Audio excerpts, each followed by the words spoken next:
Hoje é dia 19/10/2017, estamos no terceiro encontro aqui, Márcia Nepô, para discutir o futuro do RH. Estamos aí, tivemos aí um período longo. Você sabe que eu botei a sua cabeça a prêmio em recompensa. Entrei lá no MBKM, entrei na sala do MBKM, botei no quadro, procura-se Márcia Branco, recompensa, Nepô. Achei que você estava até lá, você nem lá estava, na última aula. Lá, então, eu posso até me justificar. Você sabe, eu tenho um filho que tem algumas necessidades e a gente passou um susto com ele, mas agora está tudo bem. Mas eu realmente saí de circulação, não dei conta. Mas já está tudo bem, agora está tudo resolvido. Tá tudo bem? Tá tudo bem. Mas eu produzi praticamente nada, né? Sim, foi um período realmente de ausência total de mim profissionalmente, estudante e tudo. Mas assim, agora, de umas 2 semanas para cá, foi que eu me restabeleci e voltei a olhar aquilo que a gente já tinha olhado nas aulas anteriores. Na verdade, agora o que está faltando mesmo é eu botar a mão na massa e começar a produzir, em cima daquela última orientação que você já me deu, de começar pelo histórico e pela complexificação da BR, ao longo das últimas décadas desde que ela foi criada. E hoje a gente está no 4º encontro, na verdade, né? A gente já teve 3 aulas. Ah, é? Sim. Então eu me confundi. Então, o que eu tinha pensado, né, quer dizer, então, na verdade seria o nosso último encontro. Não, a gente tinha combinado realmente de fazer o último, mas como hoje eu não pude estar mais cedo, aí você fica à vontade, se a gente... Não, se você quiser mais um, a gente faz pra gente fechar, pra mim não tem problema nenhum. Então tá. A gente faz pra dar um desfecho aí.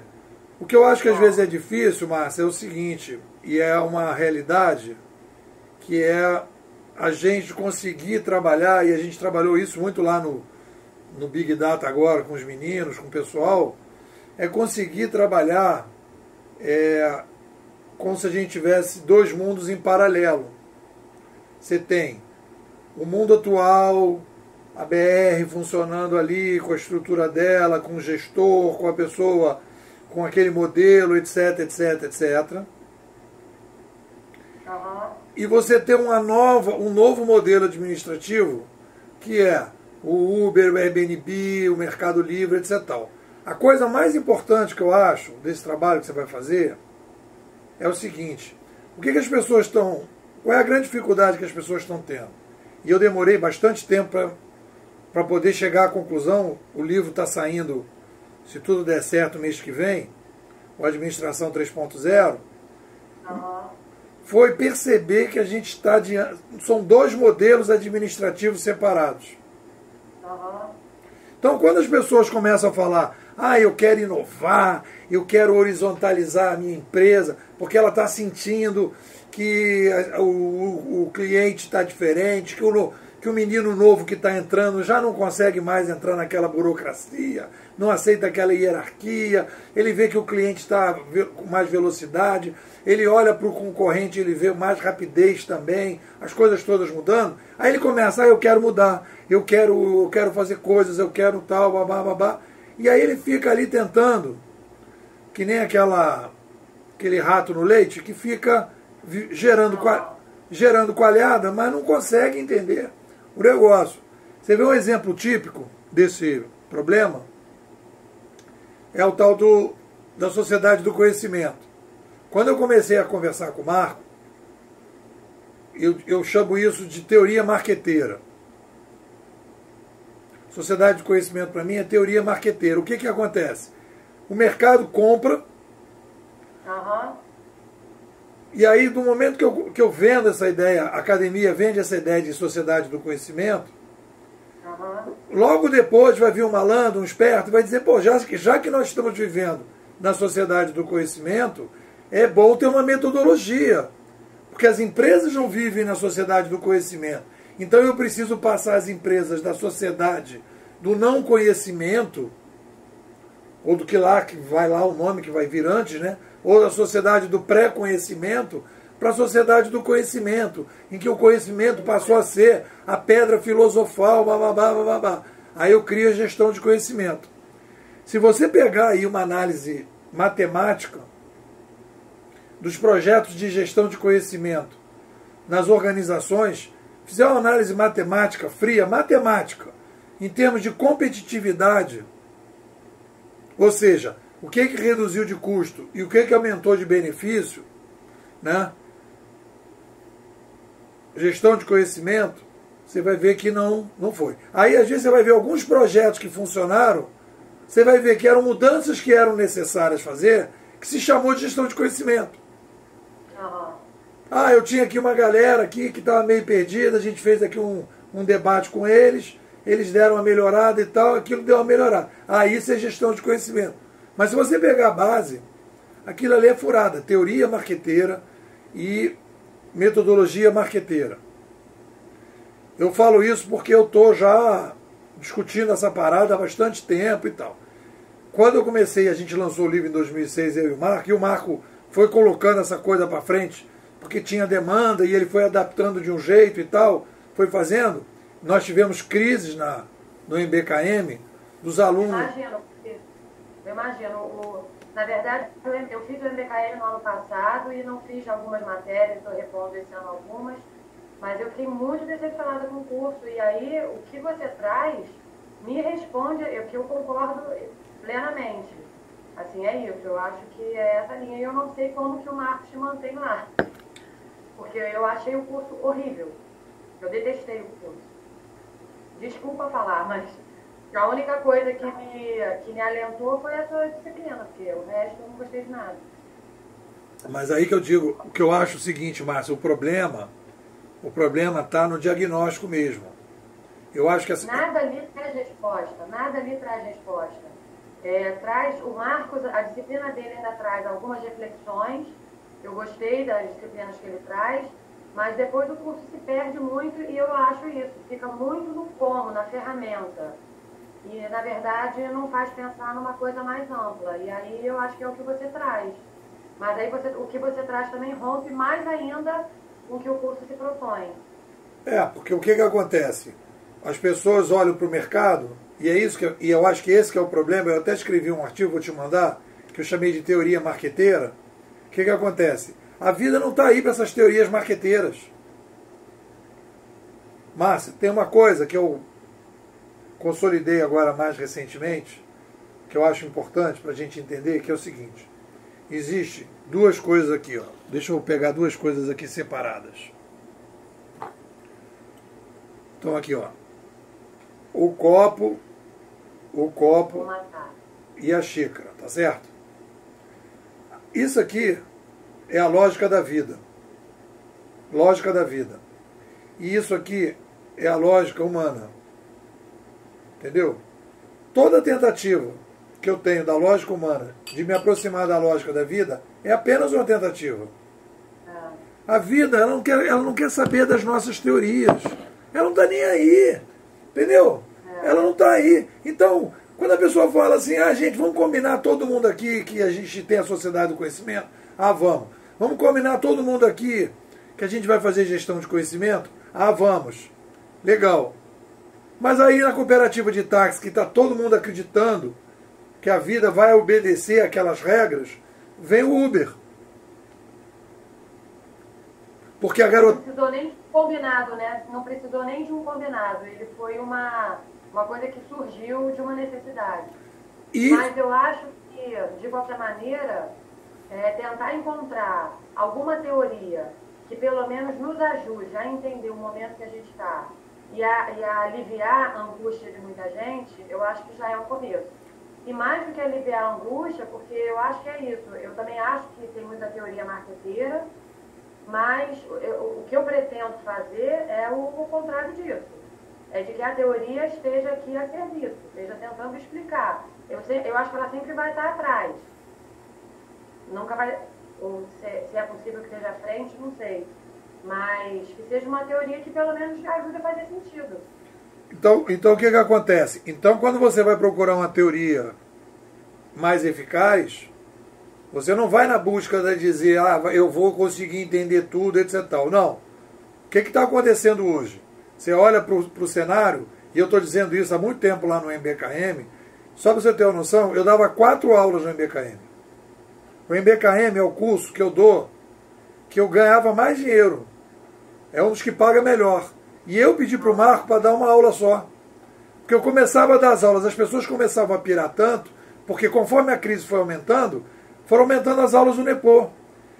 E aí quanto mais eu falava, mais a crise se aguçava. Eu falei, gente, aí o pessoal começava a brigar comigo, os alunos. Entendeu? Eu falei, não, eu quero fazer uma aula só de novas tendências, né? Que é assim, mostrar o futuro, como é que as pessoas estão pensando, mostrar que essa... As pessoas querem ferramenta, as pessoas querem o como. Pois é, então aí tudo bem. Então o que acontece? Como a gente está vivendo um cenário estranho, eu não vou mais chamar de disruptivo. Porque eu acho que o cenário ele não é disruptivo. A vida não é disruptiva. A vida, ela é o jeitinho dela. Entendeu? Eu chamar ela de disruptiva é xingar ela. Porque ela não é disruptiva. Quando eu digo que ela está estranha, o que ela está me dizendo? Meu irmão, é você que está com problema. Não sou eu que estou com problema. Eu não estou com problema. É você que está com problema. Você que não está conseguindo me entender. Porque eu sou muito maior que você. Porque eu tenho aqui uma complexidade, eu levo as coisas, eu tenho que me render a ela. E não o contrário. Eu acho que o que você está chamando de vida é a coletividade, né? Porque, na verdade, a gente tem um apego ao nosso próprio umbigo e à nossa vida aqui diária, né? E aí essa vida é que realmente fica estranha dentro desse contexto, talvez, não sei, o mundo está estranho, mas o mundo o quê? O mundo da coletividade, né? O mundo, sei lá. Eu acho que às vezes é mais do que a coletividade, porque, por exemplo, pode aparecer uma bactéria que vem de fora, que não tem nada a ver com a coletividade, ou um meteoro, ou um tsunami, entendeu? Ou de repente no meio de Nova York abre lá uma brecha lá e cai todo mundo lá dentro. Não é a coletividade, tem um planeta. E além do planeta tem o Sol, tem as galáxias.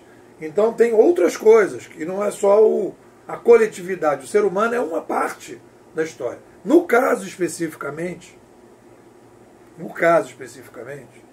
que eu estou falando, então, quando a gente vai fugir das teorias marqueteiras, e é isso que a gente está trabalhando aqui, existem duas forças que a vida está mostrando que a gente tem que rever.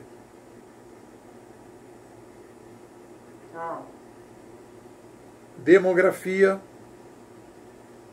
e mídia, ou mudanças demográficas e mudanças midiáticas. Essas são as duas coisas que, quando você faz a revisão dessas duas questões e coloca isso dentro da macro-história, as coisas começam a se encaixar melhor. Aí você vai dizer, e aí que eu digo, eu falo, e eu acho que as pessoas hoje estão começando a aceitar mais isso, eu digo, a gente está vivendo hoje, não é a sociedade do conhecimento, a gente está vivendo hoje a sociedade digital dos 7 bilhões de sapiens. Aí a gente vai olhar a história. Porque quando a gente entra com essa história de sociedade do conhecimento, Márcia, a gente entra e a gente faz uma coisa muito comum, que é o seguinte, eu esqueço a história. É uma teoria ahistórica. Porque eu não consigo explicar isso na história. E é isso que eu acho que o mercado está muito intoxicado. E é isso que você vai fazer diferente. Que você vai ser uma profissional nota 10, RH 3.0. Eu estou te preparando para você ser a líder da tua área. Por quê? É isso que a gente tem que pensar. É isso que a gente tem que pensar. Porque você está tendo contato com uma teoria que é muito mais consistente do que as que estão no mercado hoje. Não é todo mundo que consegue sair da aula e ficar esperto que nem você ficou. Que tem muita gente que ouve o Nepomuceno e diz, não, isso aí não tem nada a ver, é mais uma coisa. Mas não é mais uma coisa, esta é a coisa. É a diferença que eu tive. Por exemplo, quando eu encontrei o Pierre Levy, só para você ter uma noção por que eu cresci na brincadeira, quando eu encontrei o Pierre Levy, o livrinho dele aqui, o Cybercultura, eu falei, cara, esse é o cara. Esse cara está vindo com uma história, ele está explicando na história as mudanças de mídia, faz todo o sentido que ele está falando. Então eu não precisei, a partir dali, eu falei, ah, tá, então tem o Pierre Levy, agora eu vou procurar. Não, não tem isso. Não foi isso que eu fiz. Eu falei, cara, e esse aqui, essa é a minha linha filosófica. Aqui que é o meu fogão. Eu mandei para você o áudio do fogão, não mandei? Então eu tenho que te mandar o negócio do fogão. O que mais que eu te prometi? Então, você me mandou Você me mandou dois. Um era uma leitura, era um texto, e o outro era um link. Bom, tudo bem, eu vou te mandar o negócio do fogão. Então, A nossa velha teimosia cabeça incremental. Isso, tudo bem. E o YouTube era de você falando reflexões na lagoa, reflexões de Isso, caminhão. não é o fogão teórico, não? Não. Eu vou te mandar, tá aqui anotado. Então, o que acontece, Márcia? Então você tem que ter o norte. O norte é um bom diagnóstico, um bom cenário da vida. Se aproximar um pouco dela. Ela não está querendo muito. Ela não é disruptiva, ela não está vivendo um momento disruptivo da vida. O que está acontecendo é que ela está estranha e ela está reagindo como ela sempre reagiu. De maneira um pouco diferente, mas sempre reagiu assim. Aí vai olhar para o passado.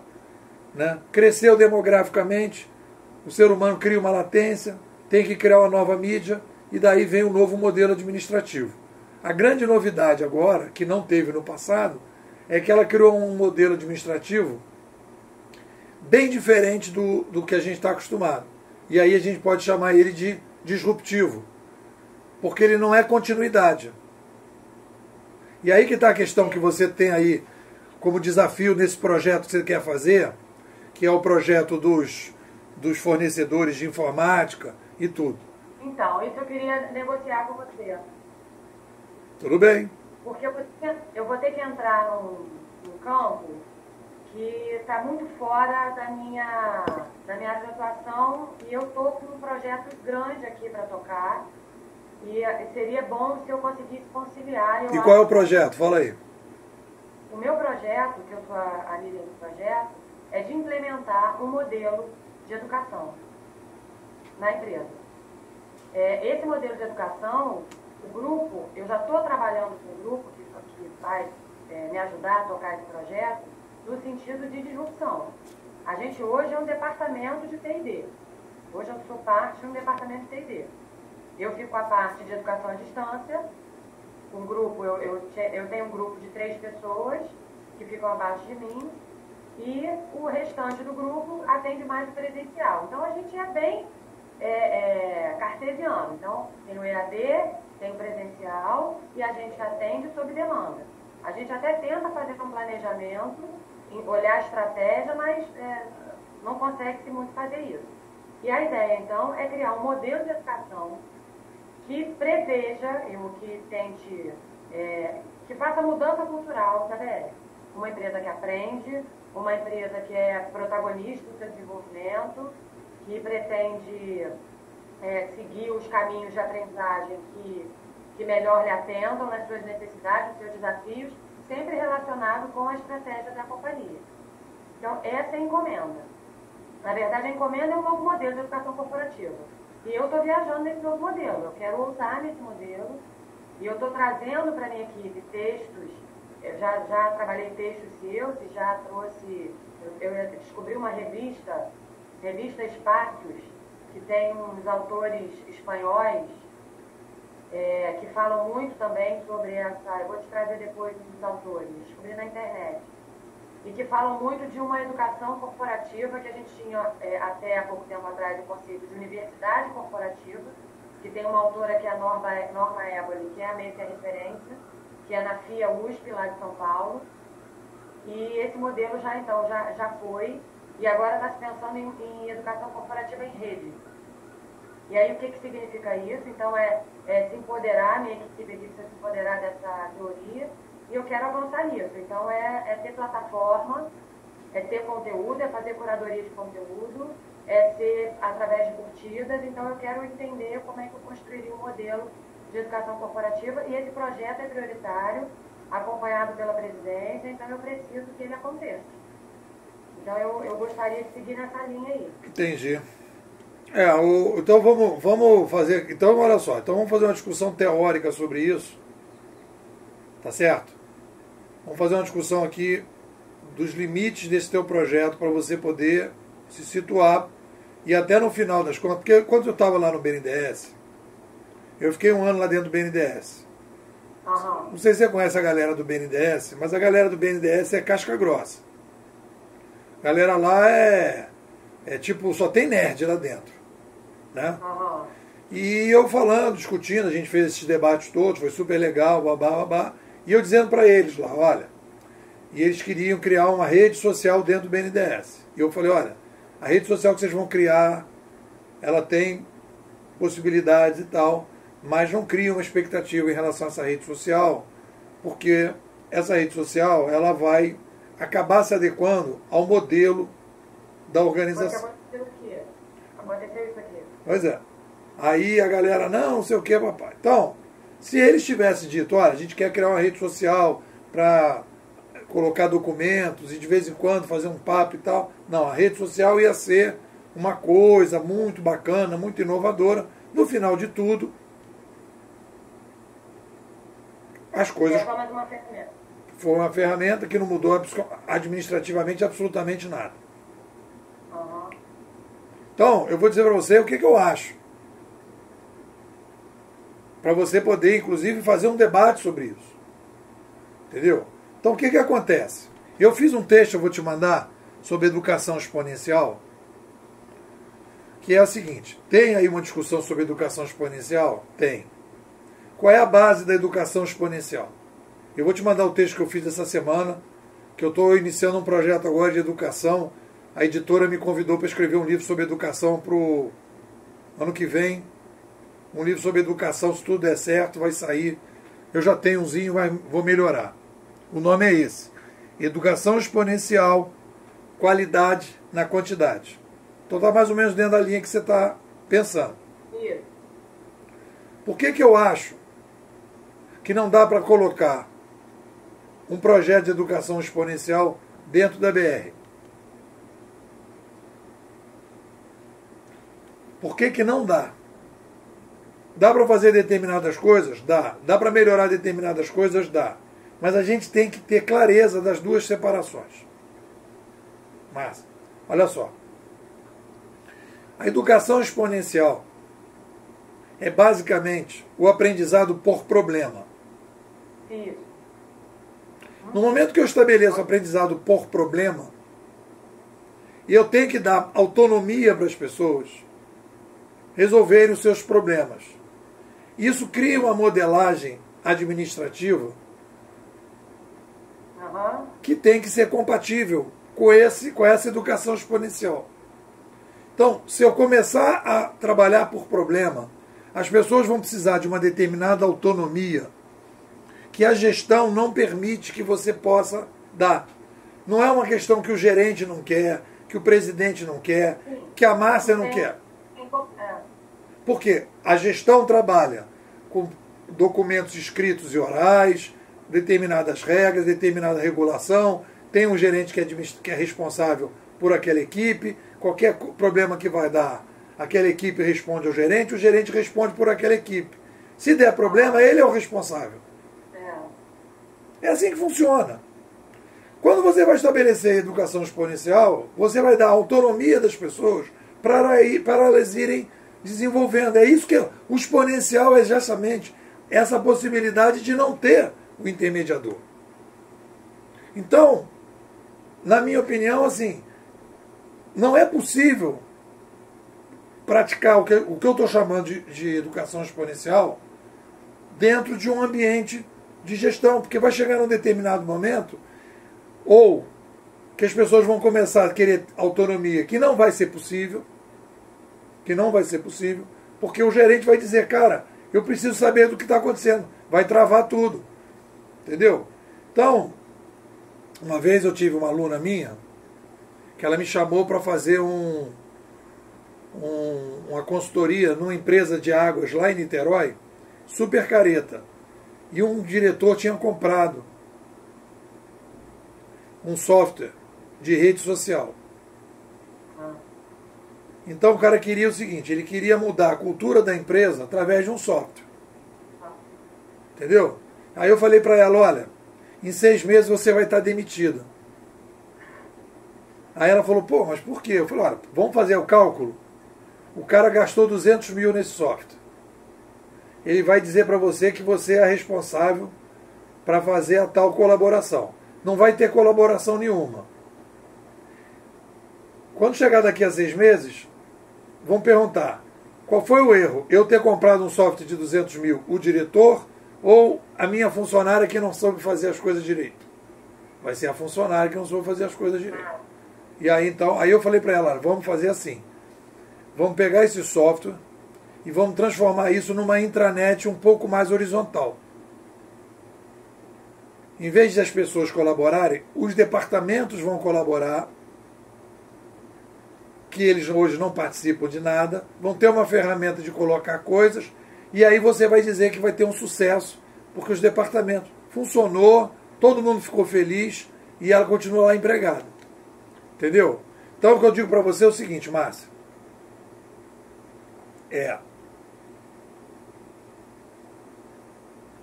A possibilidade de você fazer um projeto de educação usando determinadas coisas, na minha opinião, não é possível. O que você... Não tem nada. Vai ter uma filosofia de educação. A filosofia de educação tem que ser compatível com a filosofia da...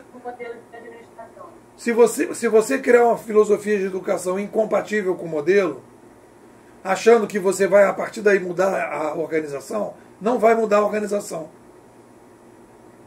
Mas se, de qualquer maneira, a gente for na linha anterior, de criar um modelo dos cliques da gestão dos profissionais de apoio e suporte TI, eu não vou mudar esse modelo também. Esse modelo, ele já está... Não, olha só.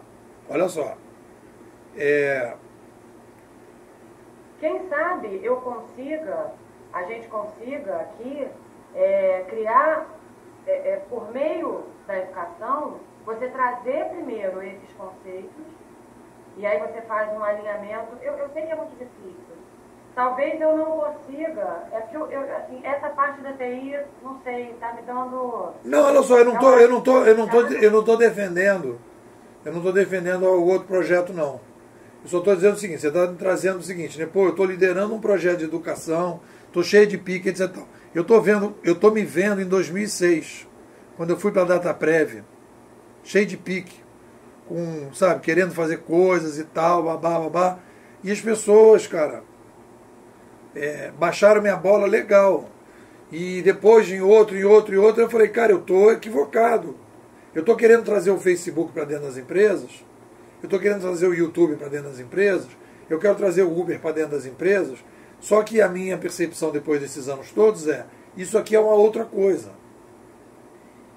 Como é que a gente... O que eu faço? Pois é, aí agora eu estou aqui para te ajudar, então vamos pensar junto aqui. Então a primeira coisa que tem que fazer, e aí eu acho que isso faz parte do teu trabalho de pensadora, você tem que esquecer que a Márcia é só gerente. A Márcia é gerente e pensadora. Está fazendo um curso. Então, o nosso curso aqui, eu tento, obviamente, atingir Márcia pensadora. Claro. Mas é isso que eu sou mesmo. Então é isso, você é uma pensadora. Então, quando as pessoas vierem a você e começarem a chamar uma série de coisas, você, como líder desse projeto, pode dizer assim, olha, tem uma série de experimentações que eu acho super legais, mas no momento que a BR se propor a criar uma área separada para fazer um novo modelo administrativo. Aí nós vamos testar esse novo negócio. Que aí você já vai poder orientar o pessoal, porque aí o que vai acontecer, Márcia? Você vai gastar menos dinheiro e vai ter mais resultado. Tá entendendo? Porque tem coisas que dá para fazer para melhorar a educação. Não resta dúvida. Mas tem coisas que você não pode fazer. Porque você vai fazer um esforço muito grande. E aí que eu digo, então, e essa galera toda aí, tem muita gente aí que, na minha opinião, trabalha com teoria marqueteira. Quer vender educação para as organizações, começa a vender uma série de coisas, mas vai ver o resultado que eles estão tendo. Se não estão gerando crise na organização mais adiante. Está entendendo? Então, obviamente que você deve ter aí uma educação engessada, uma educação complicada, uma educação que está engessada na gestão. Então, o que você tem que dizer, e é isso que eu acho que a gente pode começar a trabalhar nesse novo projeto, você vai dizer o seguinte, olha, eu vou procurar melhorar a educação na gestão, que é o que a gente tem aqui. E eu tenho consciência que existem organizações que estão praticando, por exemplo, o que seria um projeto de educação corporativo no Uber? Tem série de coisas que dá para você fazer no Uber, em termos de educação corporativa, que não dá para fazer na BR. E tem uma série de coisas que eu posso fazer de educação corporativa, por exemplo, no YouTube, do ponto de vista de melhoria de vídeo, etc. Papá, porque as pessoas têm independência, elas podem fazer várias coisas, etc. Que eu não posso fazer na BR. Porque a BR tem um modelo hierárquico que, de alguma forma, tem um gestor. É muito engessado. Então a gente tem que ver o seguinte, uma das coisas principais que você tem que fazer, e aí é o que a gente está tentando fazer, é dizer o seguinte, olha, eu vou fazer um projeto de educação corporativa, inovador incremental, em alguns momentos inovador radical, mas eu não vou fazer uma inovação de educação aqui disruptiva. Porque se eu colocar disruptivo aqui, vai começar a brigar com a cultura da empresa. E aí não é porque você é conservadora, não é porque você é reacionária, não é porque você não quer mudança. É porque o preço do... Respeitar o ritmo da elefante branco. A não ser que a empresa diga o seguinte, olha, vamos criar aqui uma área separada para experimentar esse modelo da curadoria e a gente tem que fazer um modelo de educação para a curadoria. Aí tudo bem. Aí nós vamos falar de educação exponencial. Cada um vai ter um problema, cada um vai resolver aquele problema de um jeito. Cada funcionário será quase uma startup e será assim, uma espécie assim, de micro startups, uma trabalhando com a outra, e a BR se transforma numa grande plataforma de micro startups funcionando. Não tem gerente.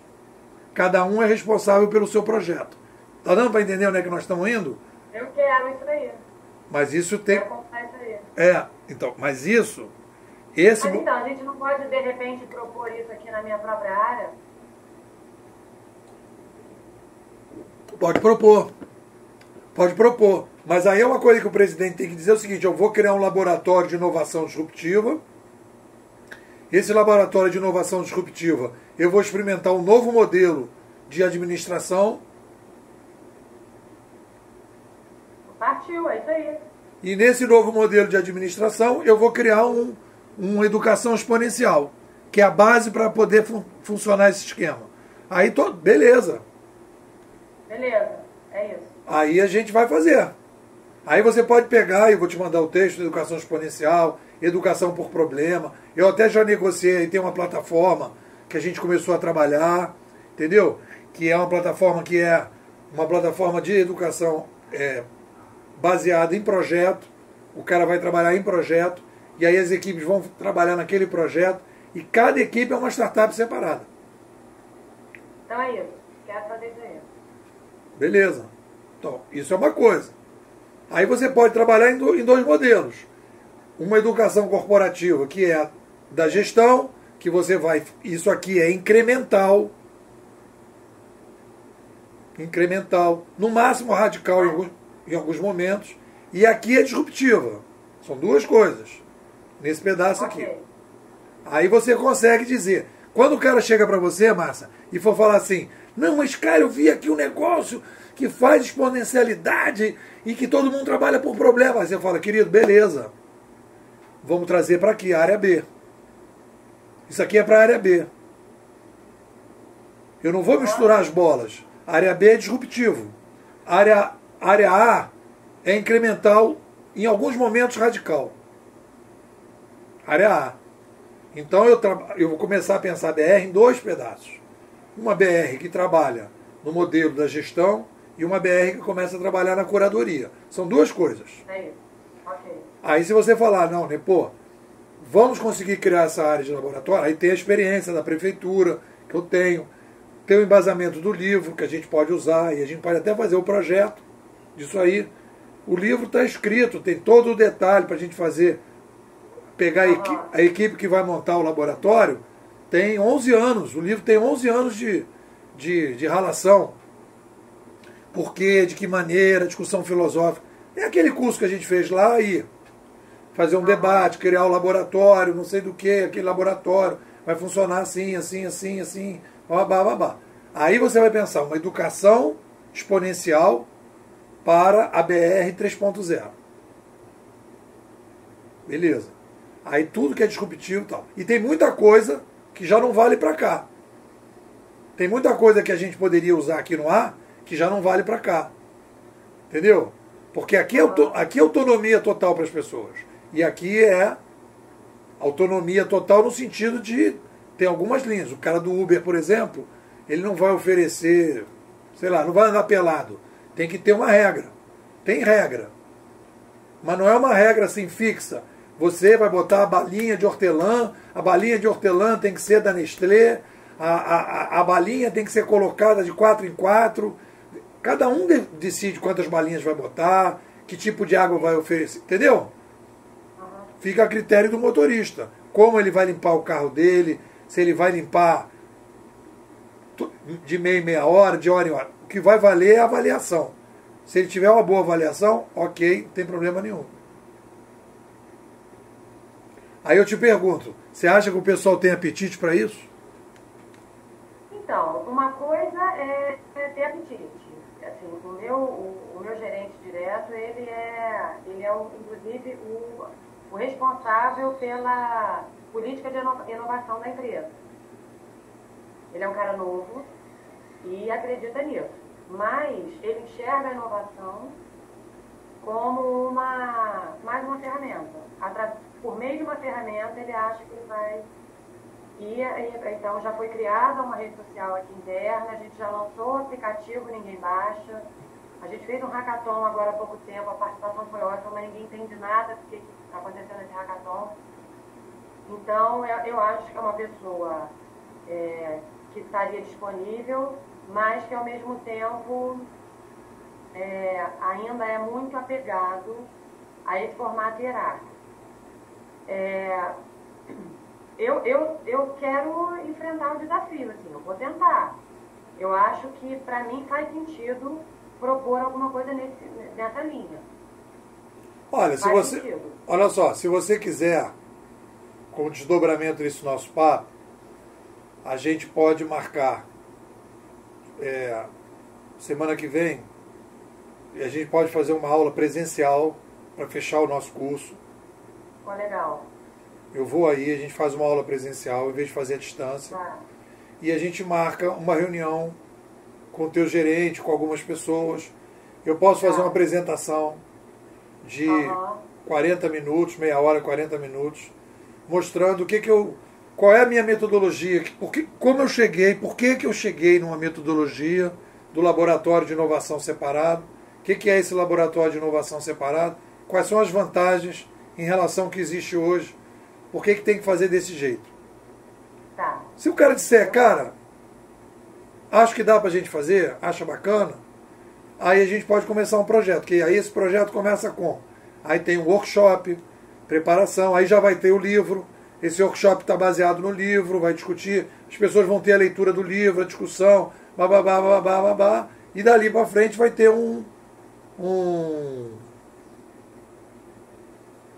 e dali para frente. E aí vai ter o desdobramento. Tá, ótimo. Acho ótimo. Vamos ver aqui na semana que vem. Semana que vem eu vou lá na Gartner. Mas não acabou a aula não, só estou aqui. Tá. Só estou aqui vendo aqui o... Agenda. É a agenda. Semana que vem eu tô... Quinta-feira de manhã também seria um dia bom, esse mesmo dia, mas... Isso, eu tô na Gartner na terça. Quarta tá enrolada. Tá bom, quinta-feira, 11 horas. Tá. Então a gente podia fazer o seguinte, quinta-feira às 11.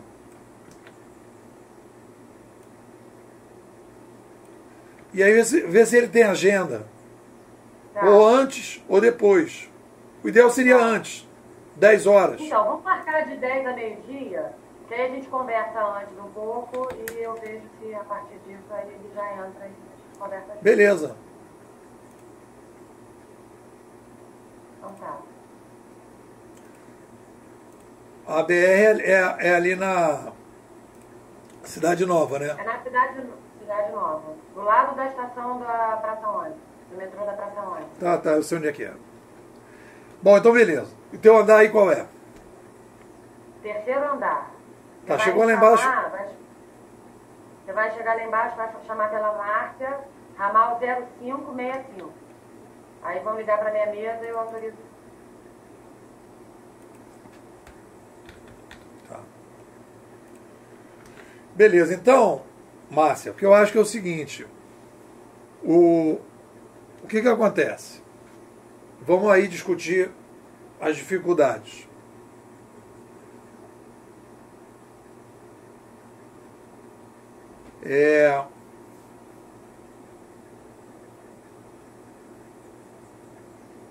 Quando você falou de tudo que a gente conversou, vou dizer para você qual foi a sua frase marcante para mim. Quando você falou assim, eu acho tudo isso uma loucura. E é uma loucura. É uma loucura. No fundo, é uma loucura. É uma loucura que eu estou vivendo ela, né? Sabe aqueles desafios matemáticos, Márcia? Aqueles desafios matemáticos, que o matemático lá, na Idade Média, ninguém consegue resolver isso e fica rolando. Então, aquelas equações. Aquelas equações. Então, quando eu entrei nessa brincadeira em 2006, eu não estava optando por isso. Eu não fiz essa opção conscientemente. Aquilo foi me tomando aos poucos. E eu me coloquei como desafio intelectual, profissional, e aí isso deixou de ser um trabalho, digamos assim, do que a gente considera trabalho hoje em dia, né? Que é aquilo que eu ganho dinheiro, deixou de ser isso. Para mim, isso é uma missão. Tentar entender o que está acontecendo para ajudar as pessoas. Então, eu, independente de qualquer coisa, estou estudando, entendeu? Eu não tenho... Se tem palestra, se tem curso para dar, não interessa. Eu estou estudando, estou escrevendo, estou produzindo. Aí você fala, mas está produzindo para quem? Estou estudando para mim. Até para eu chegar para você e quando alguém me perguntar alguma coisa, eu estar bem embasado, estar bem para te ajudar. É isso aí. Então, realmente, a gente está vivendo uma situação muito estranha, e é muito difícil para o pessoal que está dentro das organizações entender. Porque eu digo assim, o cara da organização, o cara que está hoje responsável pela produção, é um cara que ele está, eu vejo assim, aquela guerra de 1914, em que tem a trincheira, que o cara está atirando, aí ele levanta, abaixa, pula para outra trincheira, aí recua 10 minutos. Então, cara, o ambiente de trabalho é isso. É isso que é o ambiente de trabalho. Sim. O que é perverso nessa situação toda é que enquanto as pessoas estão nessa guerra de trincheira, vem caindo uma bomba de nêutron. Que não faz parte da cultura dessa guerra, mas está caindo. Está entendendo? As pessoas conseguem ver mudanças e tal, mas a pessoa não consegue olhar para cima e ver que a bomba está caindo. Não há a possibilidade, aquele artigo que eu te mandei da cabeça incremental, a cabeça incremental, ela usa determinada parte do cérebro que a capacidade reflexiva é muito pequena. Ela foi educada, fazer sucesso no mercado, era isso. Então, Então, quando a gente diz, olha, eu fui para a macro história para entender o que está acontecendo, eu fui ver todas as mudanças de mídia que aconteceram no passado, eu fui ver que as mudanças de mídia têm impacto fortíssimo na sociedade, fui vendo que todos os teóricos que tinham no passado não entendem esse tipo de pegada, que tem o pessoal do Canadá que entende, que a gente está entrando num novo ambiente administrativo, que o Uber é um outro ambiente administrativo, e as pessoas querem chegar nesse novo ambiente administrativo plantando tomate. Não vai nascer kiwi. É isso que eu acho que é o discurso mais importante, Márcia. Não adianta você plantar tomate, porque o Uber é kiwi. No meu livro eu tenho uma parte que eu falo isso. As pessoas querem ficar plantando tomate. A cooperativa, por mais que quisesse, ela não ia conseguir chegar no Uber, porque o Uber é kiwi. E aí que eu cheguei na ideia e não foi a minha, foi a ideia do pessoal da Harvard Business Review, que sugeriu isso, que você tem que fazer inovação disruptiva separada. Porque a cultura da empresa vai puxando o cara para ele continuar do mesmo jeito.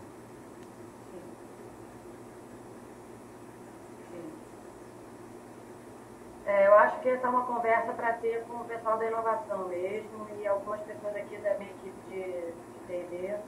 Então você pode articular isso aí na sexta-feira. E aí a gente falar, dizer, olha, aqui está indo aqui, desse jeito e tal, babá. Sugestão é essa. Agora,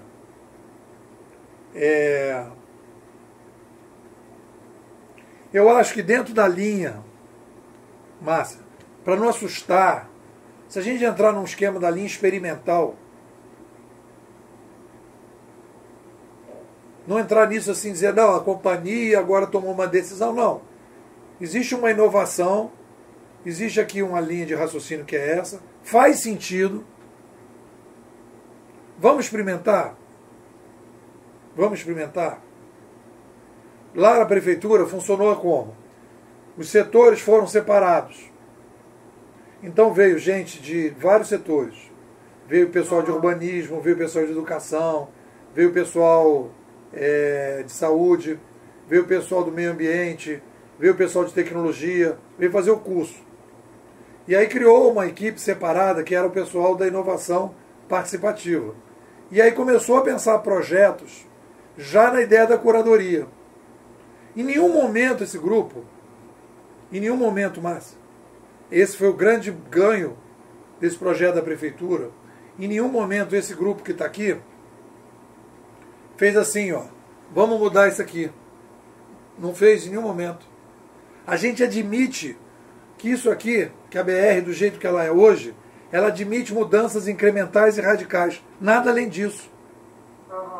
A gente não começou a criar a fantasia de que a BR um dia, dentro da própria BR, ela vai sair para um Uber da vida. Não vai. Porque a experiência histórica mostra que não é assim, não funciona assim.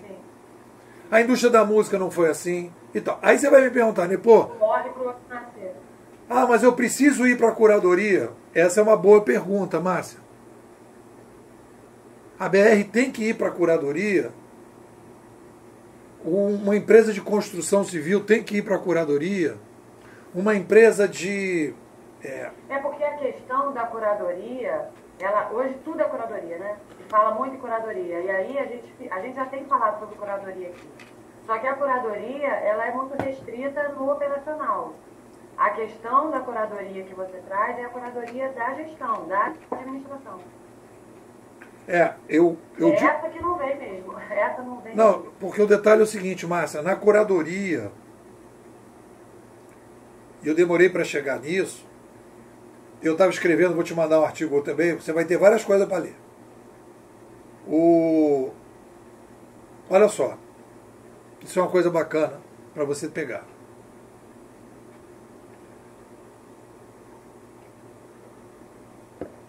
Eu tenho uma cidade pequena, Márcia. Olha só como é que vai fazer sentido para você. Eu tenho uma cidade pequena. Todo mundo faz negócio nessa cidade pequena, baseada numa mídia oral. Eu conheço todo mundo. Qualquer pessoa que vacilar, rapidamente a fofoca rola, todo mundo se conhece. Confiança oral, certo? É. Beleza. venho para uma grande cidade. Eu, você, nossos filhos, nossos pais vieram para a grande cidade. Não tem mais condição da confiança oral. O que eu crio? Eu crio uma confiança midiática eletrônica. Quem aparece na mídia é de confiança. Quem não aparece, não confio. Certo ou errado? É. Quando eu crio essa nova linguagem da reputação digital das estrelinhas, eu permito criar um modelo de confiança horizontal massificado. Esse aqui é vertical massificado e esse aqui é horizontal massificado. Que a minha amiga minha mandou uma brincadeira dizendo que no Uber, você quando entra no Uber faz tudo o que a mamãe dizia para não fazer. Entra num carro de um estranho e recebe balinha de um estranho. Tudo que a mamãe dizia para não fazer, né? Mas por que você confia no estranho? Você não confia no estranho do nada. Tem uma explicação administrativa aí. Qual é a explicação administrativa? Eu tenho uma nova linguagem que me permite um novo modelo de administração que cria uma confiança entre desconhecidos de massa. E é isso que é a curadoria. Que a gente estava brincando lá do cara do suporte dos computadores. Então, quando eu vou pensar em curadoria, aí eu ganho escala e eu ganho exponenciabilidade. Porque eu consigo ser exponencial. Porque eu permito que pessoas comecem a trabalhar e tal. Como é que isso se aplica na BR? Como é que se aplica isso na distribuição? Aí a gente vai ver. Entendeu? Quando as pessoas... E a pergunta que você pode me fazer é o seguinte: pô, mas a BR precisa experimentar essa curadoria? Eu acho que precisa por dois motivos, Márcia. Primeiro, porque ela coloca um pé num novo modelo administrativo para criar cultura. Só criar cultura. Monitorar, entender, papá. E a outra coisa que é fundamental, criada essa cultura, ela começa a perder algumas fantasias de que isso aqui tem que ser mudado de algumas maneiras. Ela começa a perceber que isso aqui, algumas experiências que as pessoas estão fazendo, ela não deve fazer. Porque não vale a pena. É dinheiro jogado fora. É isso que eu estou querendo falar para você quando a gente está falando de educação. Alguma educação dá para fazer internamente aqui? Ok. Incremental e radical? Ok. Disruptiva não. Porque vai brigar com a cultura da companhia. Vai gastar dinheiro e vai gerar crise. Sim. Mas quando eu pensei nesse modelo do que a gente pretende fazer, eu não pensei imediatamente disruptivo não. Até porque a gente tem uma massa aí de empregados, que esse modelo ele vai abranger a companhia como um todo, que estão espalhados pelo Brasil inteiro. Eu tenho um pessoal muito operacional, então a gente vai ter que continuar com uma estruturona mesmo, da forma como ela acontece. Eu não pensei em criar alguma coisa disruptiva já de imediato, não. Mas que pudesse trazer essa filosofia para dentro da filosofia da educação. Não, tudo bem, olha só, aí você pode fazer... Que isso faça parte.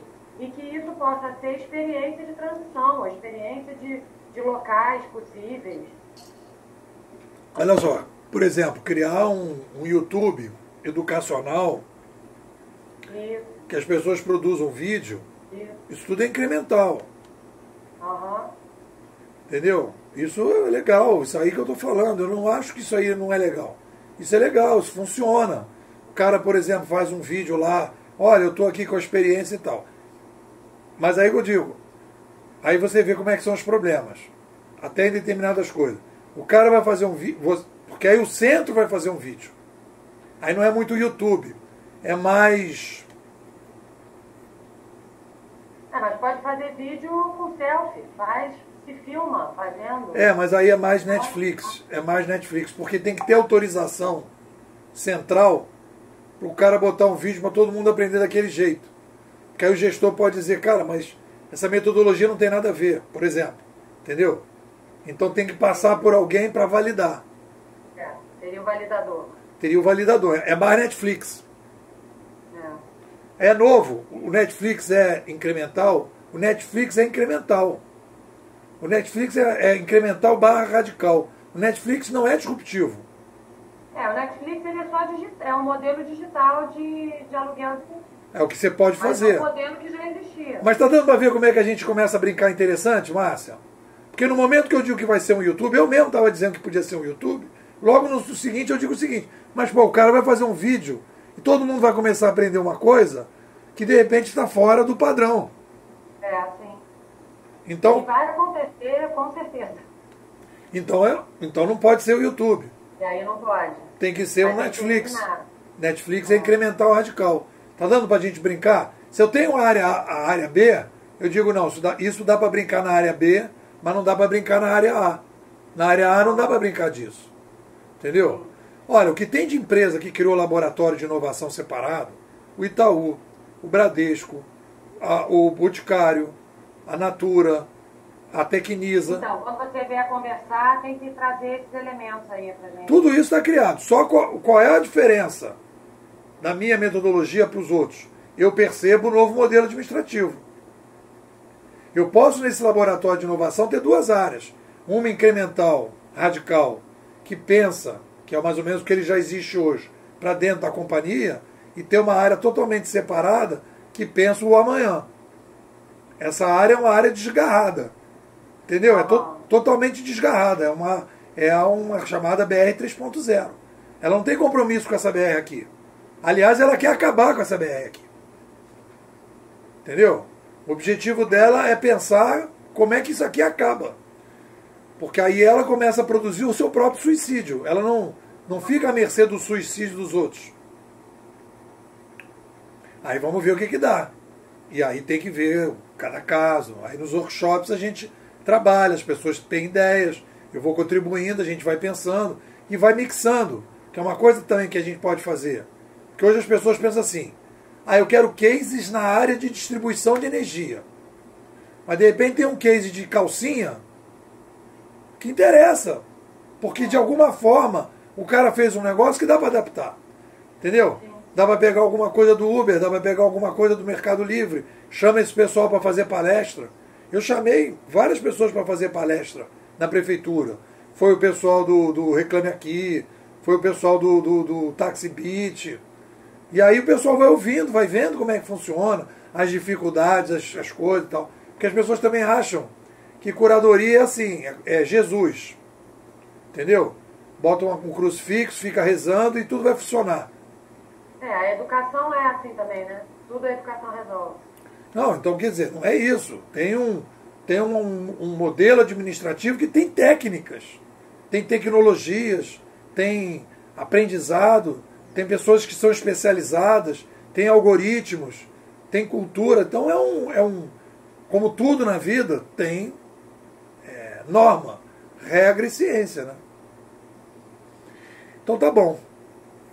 O que a senhora achou do nosso papo de hoje? Qual é a avaliação? Eu achei ótimo, me deixou cheio de pensamento, assim. Agora, e vontade de começar a estruturar esse projeto mesmo.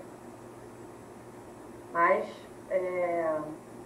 eu não tinha pensado nisso, desses dois modelos. Acho que foi uma boa atacada, assim, acho que é isso.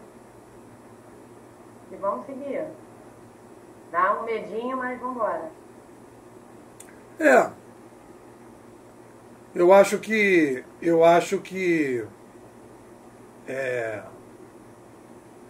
às vezes a diferença para um projeto desse é a disposição, é a capacidade das pessoas em conseguir entender e querer fazer.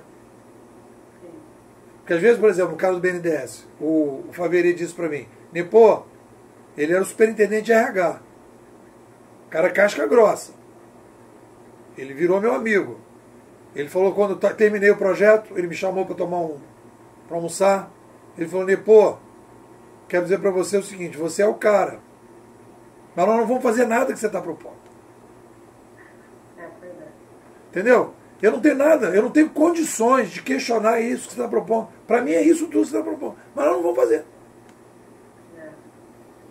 Quer dizer, ele não foi legal porque ele não entrou na briga dos argumentos. Ele não quis contra-argumentar. Ele assumiu de cara que é disruptivo demais. Não vou fazer, então tudo bem. Para mim foi um ganho, por quê? Porque eu percebi o seguinte, se ele puder, porque ele poderia, e todo o tempo as pessoas podem, você viu minha aula como é porradaria de tudo que é lado. Entendeu? Eu quero que as pessoas batam. Eu sou louco por um argumento que eu não pensei, ou que está faltando algo, porque eu vou crescendo aí, né? Então eu me coloco na disposição de discutir. Mas, cara, você vai vendo as coisas, né? Então tá bom.